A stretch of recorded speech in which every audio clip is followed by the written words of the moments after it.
The Center of the Cyclone, an autobiography of inner space by Dr. John C. Lilly. Chapter 3, Return to Two Guides, Tank plus LSD. At times, one hears rumors that there is a great man, a guru, a master available, running a school in which one can evolve oneself to new, higher levels. One hears of a far-out guru in India, somewhere in the Himalayas, who has set up a school to teach one how to achieve samadhi, a state of total consciousness and a state in tune with universal law. Or one may hear rumors about a Sufi school teaching the traditional esoteric doctrines and exercises of the Sufis. Or one may hear about the latest therapeutic school devised by Dr. So-and-so and his new approach to therapy. At times, friends seem to bombard one with the newest information about the latest master, guru, or therapist. What are the aims of these schools? Where do people want to go to join these schools? In my own mappings of these areas of human endeavor, in my own explorations, I have come across a number of people who have been exposed to such gurus or masters. I have been impressed by what they have learned and how far they have evolved with this kind of help. I also have been impressed with how publicly they acclaim their guru or master, and how much positive transference, as is said in Freudian terms, has developed. This state that they are in reminds me much of the hyper-enthusiastic state of some who have taken their first few trips on LSD. They feel that they have the answers to self-evolution. They are now much happier. They now feel much more effective. They radiate warmth and love and concern for others. At this time, this does not seem to be my path. I prefer understanding rather than devotion. I prefer fellow seekers rather than charismatic disciples. I prefer staying in my own center, grounded and helping others to become centered and grounded, rather than developing a group that worships me. In the past, I had periods in which I wanted to develop my own personal charisma in order to influence others. This now seems to be a non-realistic, non-efficient method of transmitting knowledge and understanding. One can operate much more effectively by being what one is, rather than by using powers of seduction and persuasion to foster the delusion of being a great man. Instead of being a Pied Piper, I would prefer to be an effective teacher of those persons who seek to understand what it is that I have to teach. The Pied Piper entrances and entrains the children of the town and carries them off after him to Lord knows what sort of mission. When these children return, what do? They do not have the knowledge, they do not have the understanding. They are not centered and grounded to the extent required to get on with the world's work. They do have stars in their eyes, they do have charisma, they can involve lots of people in their projects, but are their projects worth pursuing? Yes, there are serious esoteric schools. Yes, there are effective gurus. My bet is that they are doing their work without all the fanfare and without taking on disciples who shout their names from the rooftops. Obviously, these schools would not be available to just anyone. They would have cover stories for their actual operations. Otherwise, they could not operate. They would be overwhelmed by hyper-enthusiastic potential disciples. They would have faced long ago the problem of selection of students, the careful selection without fanfare, without publicity, without a direct contact with such a school. Let us set up what we can hope such a school would do. This of itself would be a helpful exercise in mapping our own inner spaces. Let us imagine what it would be like to have the kind of help one would like to have in order to move to higher levels of functioning. I have found such metaprogramming to be of great help in my own evolution. Once again, I will quote, "What one believes to be true either is true or becomes true within limits to be found experientially and experimentally. These limits are beliefs to be transcended." In my own far-out experiences in the isolation tank with LSD and in my close brushes with death, I have come upon two guides. These two guides may be of two aspects of my own functioning at the super self level. They may be entities in other spaces, other universes than our consensus reality. They may be helpful constructs, helpful concepts that I use for my own future evolution. They may be representatives of an esoteric hidden school. They may be concepts functioning in my own human biocomputer at the supra-species level. They may be members of a civilization 100,000 years or so ahead of ours. They may be tuning in on two networks of communication of a civilization way beyond ours, which is radiating information throughout the galaxy. Whichever of these alternatives seems right to you, it is essential to have something, someone ahead of one, setting the goals of where you are going. With such knowledge, with such conceptions, with such imaginings, one can, as it were, lift oneself with one's own bootstraps beyond where one is now. If one can believe that one can tune in on help greater than oneself by one's own efforts, it is a great lesson. In other words, one has help in order to transcend one's current limiting beliefs. This belief is of help in the transcendence. In my own case, I had not trusted a human master, a guru, or any human guides. Early in my childhood, I was double-crossed, as it were, by priests, nuns, and others who pretended to have all the knowledge and the direct contact with God. I became skeptical while quite young.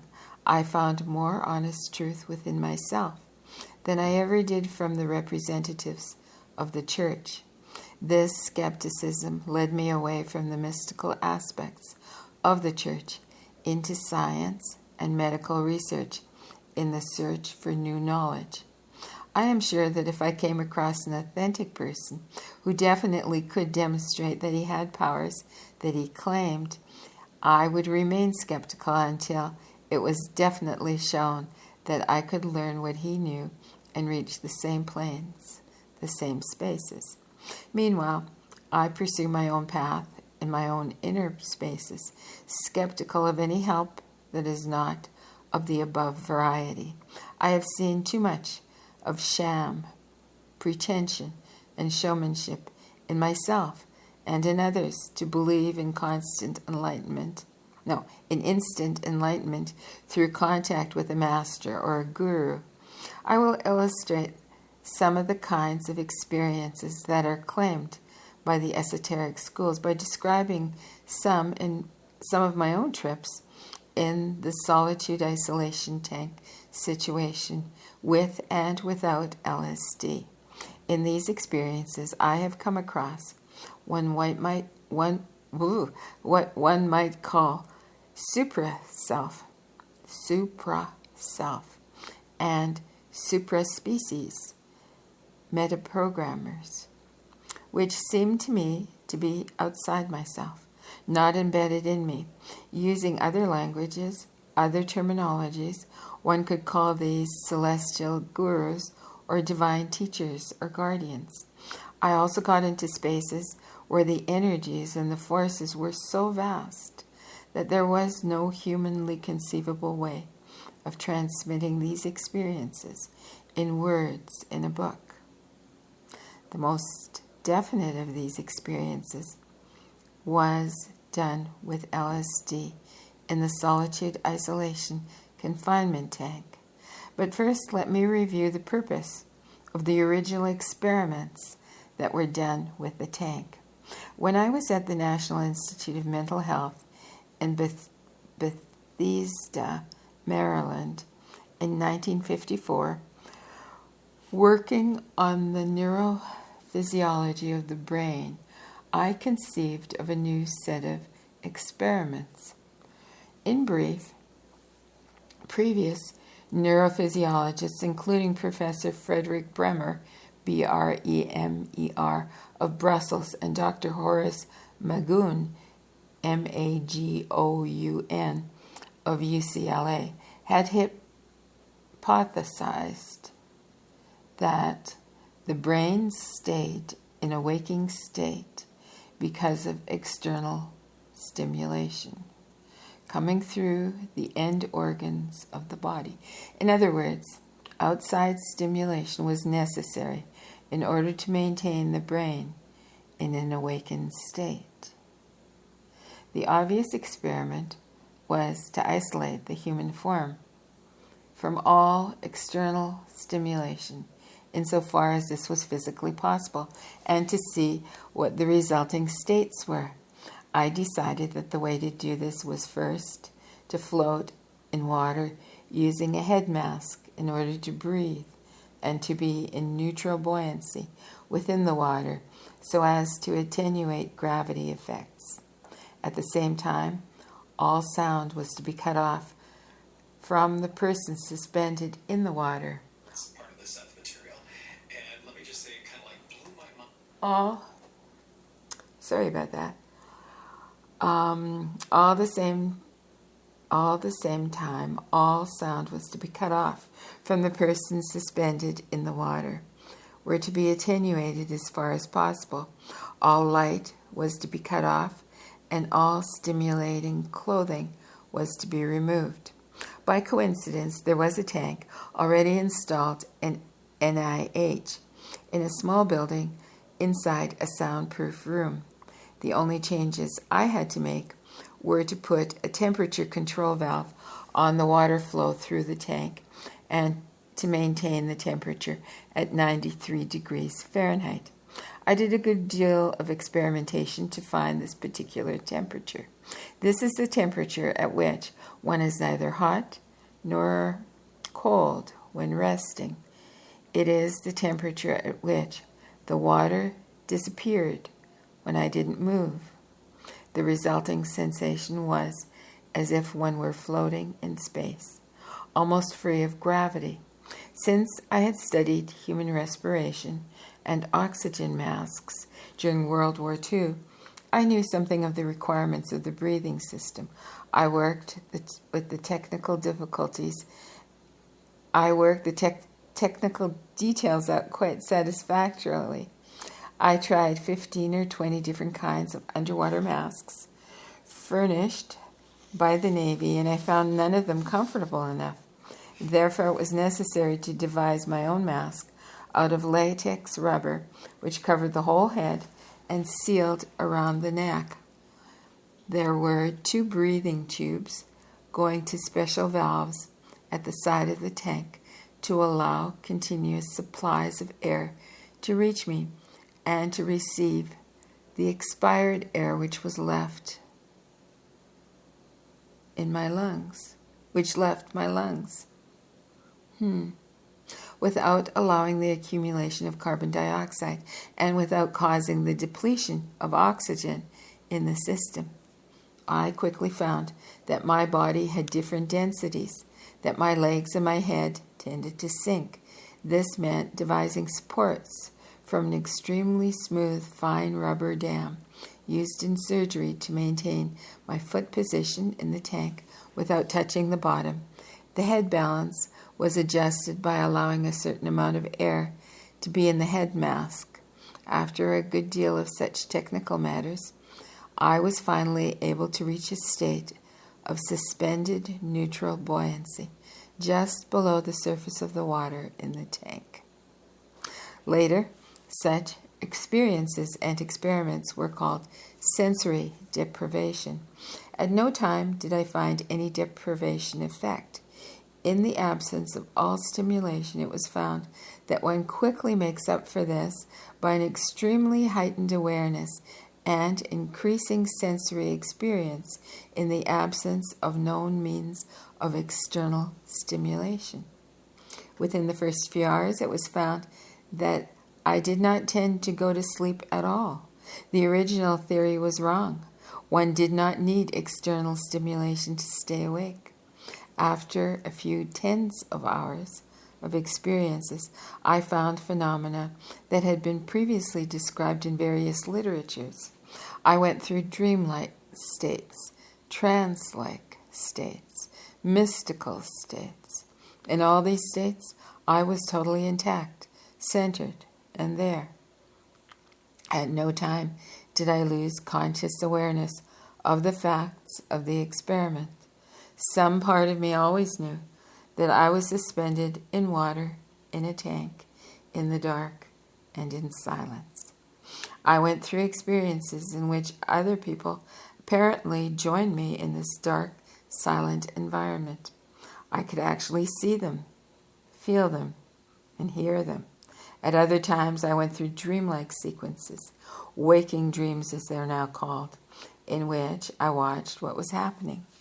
At other times,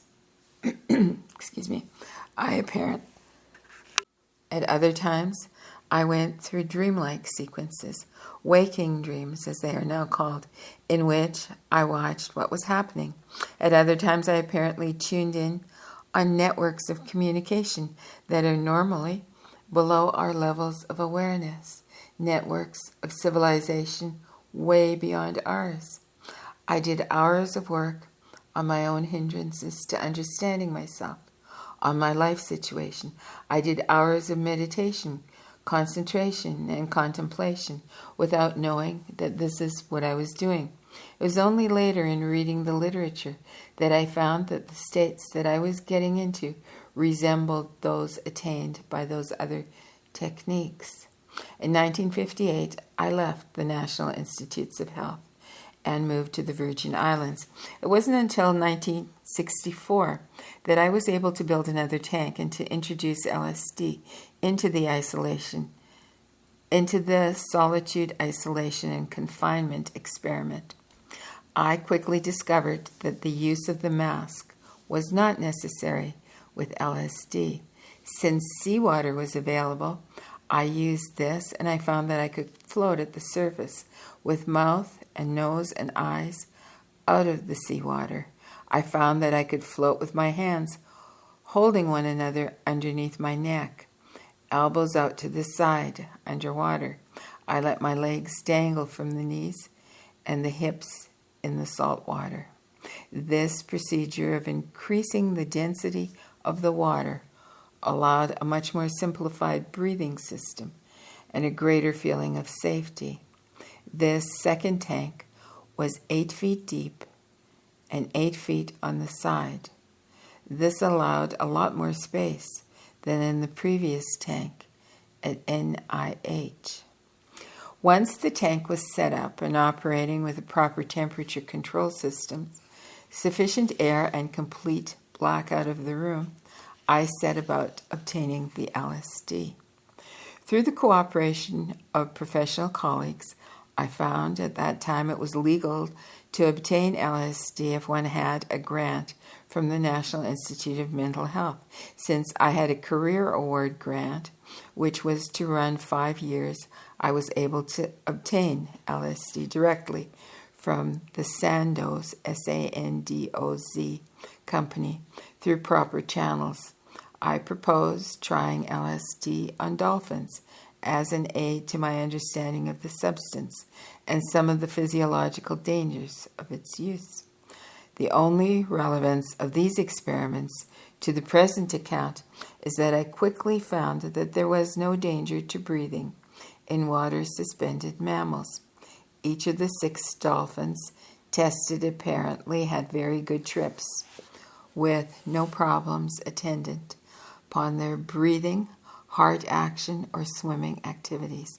These experiments gave me confidence to go ahead and try it on myself.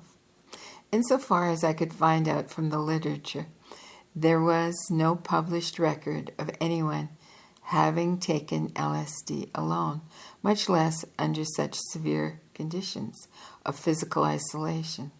I remembered memoranda from early 50s distributed at the NIMH, warning people not to take it alone and giving a detailed case history of someone who had tried it alone and become paranoid.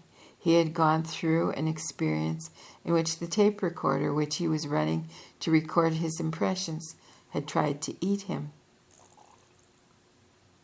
This was a bad pre-programming for what I intended to do. Oh my. I had to work through my own fears in regard to doing this alone. I obtained help from a safety man who was able to keep all accidental intruders into the experiments away from the laboratory. No one was allowed into the laboratory while the experiments were going on. Over the next 2 years, I was able to do 20 good experiments. This series was terminated by the National Negative Program, which started in 1966 against LSD. Such work was no longer to be done under the new regulations and the new laws. Each investigator was asked to return his LSD to the Sandoz Company at that time, which I did. As I said above, I had a lot of fear with regard to the first experience. Previously, I had had 2 trips with a guide. I had had a close brush with death, and therefore had a profound respect for those programs below levels of awareness that could deal lethal blows to oneself. In addition, I had gotten over my fear of death. It wasn't bodily death that I feared. It was getting into spaces in which I would lose control and from which I would perhaps not be able to come back. In other words, it was more of a fear of psychosis than of death that was motivating me at this time.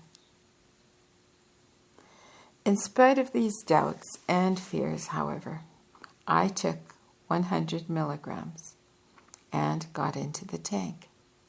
In the first experience, I devoted most of my time to devising a basic relief structure that would make future experiments safer. I spent about an hour in the tank working on whether or not my heart and respiration would continue if I did leave my body. I quickly learned that under LSD, if one can relax and enjoy it, one's heart and respiration do become automatic, and one does not have to worry about them. I also learned that by holding my hands under the back of my neck and putting my arms out sideways, there was no danger of tipping over in the tank. I learned also that if one does tip over, or one puts one's head back far enough, the salt seawater getting into one's eyes or nose quickly precipitated one out of whatever out-of-body state was.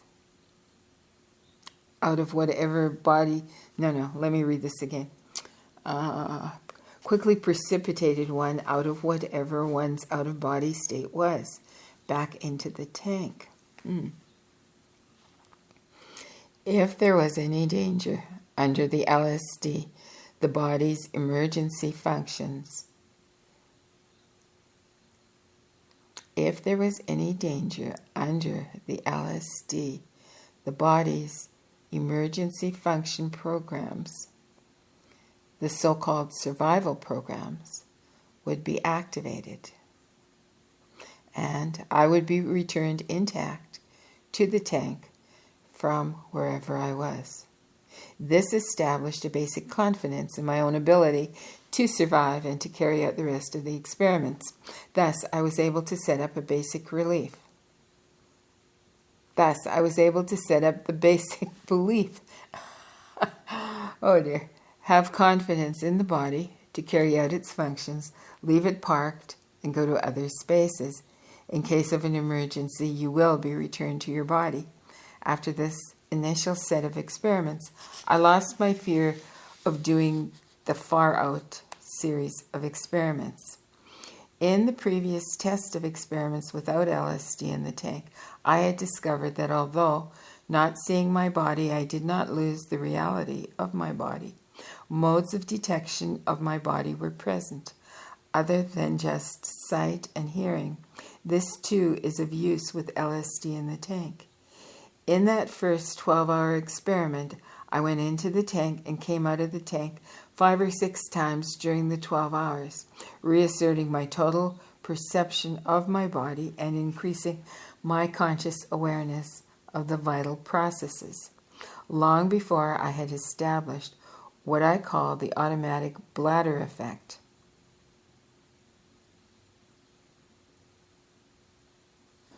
Let me read this again. Long before I had established what I call the automatic bladder effect. Since the water is flowing through the tank, there is no problem with urine. One just goes ahead and urinates. In the earlier experiments in 1954 through 1958, I had found that if one just totally relaxes on the problem of urination, the bladder automatically empties about once every 15 minutes. The first urination one experiences under these conditions is delightful. There is a sense of total enjoyment of the urine flowing after this initial response to the release of the civilized inhibitions. Finally, one doesn't even notice one's bladder is emptying. Since, at the same time I was doing these experiments, I was on a very high protein diet, there was no problem with feces. I had purposefully eliminated all carbohydrates and starch from my diet to cut down on the production of feces and gas. Previous experiments done at Caltech when I was a student and during my medical school days showed me that a high-protein diet adds a lot of energy to the body, biological energy that is available for use in the province of the mind in the tank. During that first experience with LSD in the tank, I quickly found that it was very easy to leave my body and to go into new spaces. It was much easier than in the first 2 trips with the guide. The lack of distracting stimuli allowed me to program any sort of trip that I could conceive of. This freedom from the external reality was taken on a very positive point, not a negative one. One could go anywhere that one could imagine one could go, if one had the belief that one would be taken over by other beings, other entities, other states in which one would lose control. This happened. Therefore, in the first trips, I had to deal with my fear of losing control. I quickly discovered that a little bit of anxiety is a good thing. If the fear built up in these strange and wonderful spaces to a certain level, I automatically came back to my body. The re-entry problem was solved by knowing or by having a basic belief that when too fearful, I could and would return to my body. And then in brackets he says, C.F. R.A. Monroe, Robert Monroe's account, his bibliography. And he's referring, of course, to Robert Monroe's books on leaving his body. Thus, I derived 2 basic postulates for taking further trips. The first postulate is that the body can take care of itself when one leaves it. The second postulate is that one can return to the body if things get too tough out there. Later, I was to find that my tolerance for fear increased. I could stay longer in these spaces. I also learned that I didn't have to return to my body under an intense fear situation, but could barge on through and move into another space without the necessity of coming back into the body space. As my navigation and piloting skills improved, and as my training of myself improved, I was thus able to move through fear energy I was thus able to move using fear energy converted into other energy modes. Finally, I was able to eliminate fear as a necessity, and I was able to move through spaces without it. New motivations took the place of the old phobic ones. Energy conversion from negative to positive became realizable. In the first tank experiment with LSD, the first space I moved into was completely black, completely silent, empty space, without a body. The blackness stretched out to infinity in all directions. The silence extended out to infinity in all directions, and I remained centered at a single point of consciousness and of feeling. There was literally nothing in the universe but my center, myself, and the blackness and the deep silence. In a shorthand way, I called this the absolute 0 point. This became a reference point to which I could return in case things got too chaotic or too stimulating in other spaces. This was the central core of me, my essence, in a universe with no stars, no galaxies, no entities, no people, no other intelligences. This was my safe place. It is very hard to say how long in Earth-side time I stayed in this place. On the first trip, I stayed long enough to become acquainted with it and to use it as a reference place to which I could return. It was the 0 point of a vast coordinate system leading in n different dimensions, in n different directions away from this point. This point seemed to be the result of my scientific training. I had to have a reference 0 from which I could move out into various dimensions, a 0 to which I could come back. I wish to emphasize that this 0 point was not in the body. It was out in the universe of nothing except silence and blackness. It was defined as out of the body, out of the universe as we know it. As I was to learn later, the illusion of blackness and silence meant that I was still holding on to the usual cognition spaces of the body. I was still holding on to the idea of blackness, the idea of silence, the idea of a central point of identity and consciousness. Later, this was found to be unnecessary, except during extreme states when I needed a rest. At those times, I would return to the 0 point. And I'm going to pause here. This is halfway through the chapter. And I hope you're finding it interesting. I certainly am. So, till soon.